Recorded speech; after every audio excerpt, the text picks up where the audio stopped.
थांब, इतकी घाई कशाची आहे तुला? ज्या उत्तरासाठी तू तळमळतोयस तेच उत्तर देण्यासाठीच मी आज इथे आलो आहे. आधी तू शांत हो आणि माझ्याकडे बघ. तुला फक्त तुझे रिकामे हात दिसले, पण त्या रिकाम्या हातांनी जेव्हा जेव्हा तू माझ्या पायरीला स्पर्श केलास तेव्हा तुझ्या नशिबातले कितीतरी काटे मी उपसून काढले. हे तुला दिसलं नाही.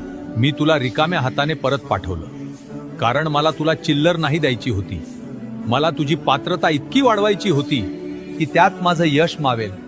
जर मी तुला पहिल्याच दिवशी सर्व दिलं असतं तर आज तू माझ्या दारात नसतास.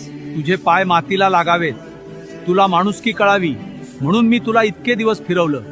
पण आता तुझी परीक्षा संपली आहे, कारण आता मी जे देणार आहे ना ते सावरताना तुझे हे 2 हात सुद्धा अपुरे पडतील. धीर धर, तुला फळ गोडच मिळेल. आणि एक गोष्ट लक्षात ठेव, सदैव श्री स्वामी समर्थ नावाचा जप करत राहा. भिवू नकोस, मी तुझ्या पाठीशी आहे.